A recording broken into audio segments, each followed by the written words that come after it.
Hi friends, వీటిని beautiful places ఫ్రెష్కి స్వాగతం. ఈరోజు మనం చెప్పుకోబోయేది శ్రీనిధానంపాటి శ్రీలక్ష్మి అమ్మవారి ఆలయం గురించి, ఆలయ విశేషాల గురించి ఈరోజు మనం ఈ వీడియోలో తెలుసుకుందాము. అంతేకాకుండా అన్నల చేతిలో అగ్నికి ఆహుతైన అమ్మవారు ఏ విధంగా ఆహుతయ్యారు అనే దాని గురించి, అంతేకాకుండా కైలాసంలో ఉన్న పార్వతీదేవి ఎవరి శాపం వల్ల ఈ భూమి మీద అవతరించారు అనే దాని గురించి కూడా వివరంగా ఈరోజు ఈ వీడియోలో తెలుసుకుందాము. అంతకన్నా ముందుగా మన ఛానల్ని ఇప్పటి వరకు ఎవరైనా సరే సబ్స్క్రైబ్ చేసుకోకపోతే మీ ముందుగా మన ఛానల్ని లైక్ చేసి సబ్స్క్రైబ్ చేసుకోండి. ముందుగా అమ్మవారి ఆలయము ఎక్కడ ఉంది అనే దాని గురించి తెలుసుకుందాము. పల్నాడు జిల్లా దుర్గి మండలం అడిగొప్పల గ్రామంలో శ్రీనిధానంపాటి శ్రీలక్ష్మి అమ్మవారి ఆలయము ఉంది.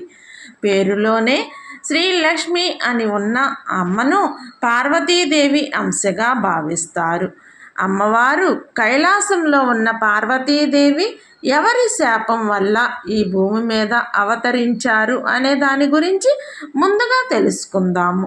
ద్వాపర యుగాంతంలో కైలాసంలో పార్వతీ పరమేశ్వరులు కొలువు తీరి ఉండగా నారదుడు మరియు నందీశ్వరుని తండ్రి శిలాద మహర్షి దర్శనానికి వచ్చారు. నందీశ్వరునితో నాట్యం చేయమని శివుడు ఆజ్ఞాపించెను. నందీశ్వరుడు నాట్యమును చూసి పార్వతీదేవి పగలబడి నవ్వింది. అందుకు కోపంతో శిలాదుడు పార్వతీదేవితో, తల్లి, ఎందుకు నా పుత్రుడు నాట్యం చూసి హేళన చేయుచున్నారని ప్రశ్నించగా, దానికి బదులుగా పార్వతి లయబద్ధం లేని నాట్యము, వింత రూపంతో చేసే నాట్యం చూసి నవ్వు వచ్చిందని, అసలు ఈ 4 కాళ్ళతో ఉన్న వింత ఆకారమును గర్భాన మోసిన నీ భార్య అసలు మనిషేనా అంటూ నవ్వుతూ అడిగింది. దానికి పట్టరాని కోపంతో శిలాదుడు పరమశివుణ్ణి భార్యవన్న గర్వంతో మునీశ్వరులను వారి భార్యలను అవమానిస్తావా అంటూ భూలోకంలో ఏ శక్తులు కూడా మానవ రూపంలో పుట్టి 12 సంవత్సరాల వయసులో వివాహం కాకుండానే గర్భం ధరించి అవమానంకు గురయ్యి తుదకు నీ ఇంటి వారే నిన్ను అవమానించి అగ్నిలో ఆహుతి చేయుదురని శపించెను. దానితో భయపడిన అమ్మవారు మునీశ్వరుని క్షమించమని శాప విమోచనం కోరుతుంది. అప్పుడు మునీశ్వరుడు ఈ విధంగా చెప్తారు.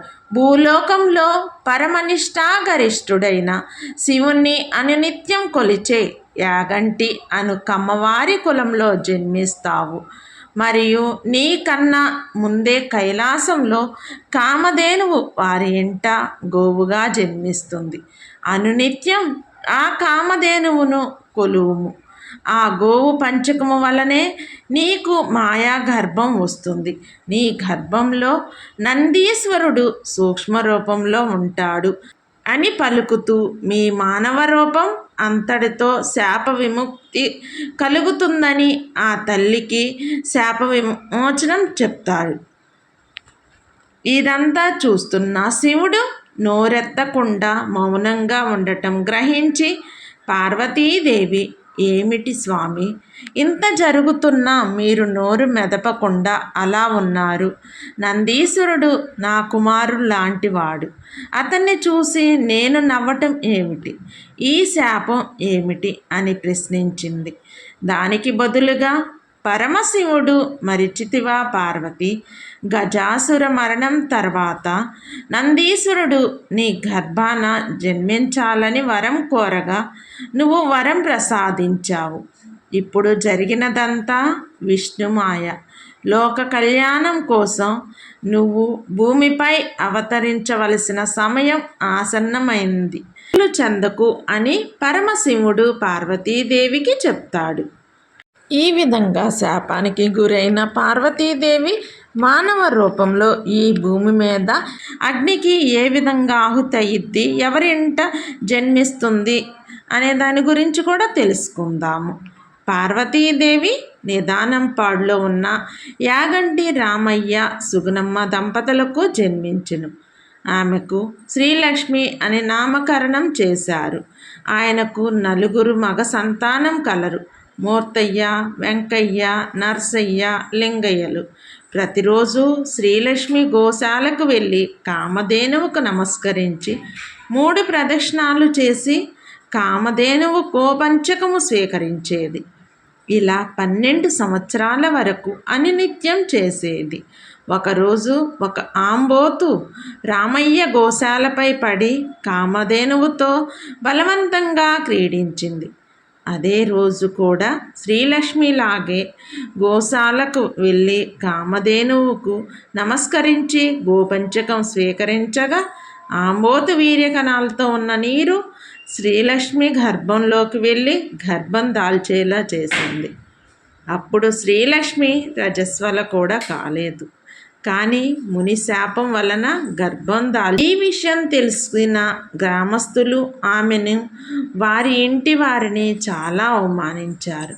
దానితో కోపానికి గురై ఆమె అన్నయ్యలు శ్రీలక్ష్మిని పొలానికి పిలిపించి ఆమెకి నిప్పు పెట్టాలని నిర్ణయించి ఆమె తల్లిదండ్రులు ఇంట లేని సమయంలో ఒక ఆదివారం రోజు ఆమెతో పొలముకు మధ్యాహ్నము భోజనం తీసుకురమ్మని చెప్పారు.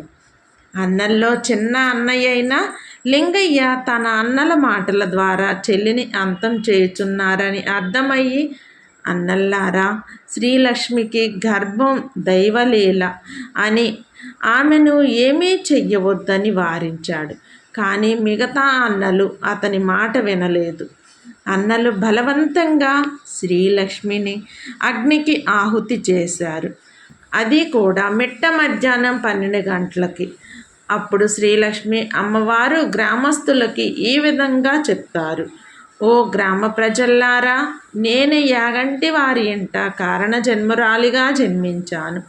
వారికి ఈ విషయం తెలియక నన్ను దహనం చేశారు. ఆదివారం నన్ను దహనం చేశారు కావున ప్రతి ఆదివారం నాకు పసుపు కుంకుమతో పూజించండి. నన్ను దహనం చేసిన అన్నల వంశం నాశనమయ్యి ఒక్క లింగయ్య వంశం మాత్రమే వర్ధిల్లుతుంది అని చెప్పి నాకు ఎటువంటి రూపం కల్పించరాదని నన్ను మండుటెండలో అగ్నికి దహనం చేసినందున నాకు ఆలయం కట్టవద్దని, నన్ను ఎండలో ఉండే భక్తులు దర్శించుకోవాలని షరతు పెట్టింది. ఈ విధంగా పార్వతీదేవి శాప విమోచనం చెంది నిదానంపాడులో శ్రీలక్ష్మి అమ్మవారిగా భక్తులందరికీ దర్శనమిస్తున్నారు. భక్తులు అమ్మవారిని దర్శించి భక్తితో ప్రార్థించి మొక్కుకుంటే కోరిన కోరికలు, మొక్కిన మొక్కులు తీరుతుండటంతో పాటు ఈ విషయం కూడా ఆ నోట ఈ నోట పాకి ఒకప్పుడు సాధారణ రద్దీగా ఉండే అమ్మవారి ఆలయం ప్రస్తుతం ఆదివారం వేల సంఖ్యలో భక్తులతో అధిక రద్దీగా మారింది. ఇటువంటి మహిమ కలిగిన దేవత పలనాడు ప్రాంతంలో వెలవటం ఎంతో అదృష్టంగా భావిస్తారు.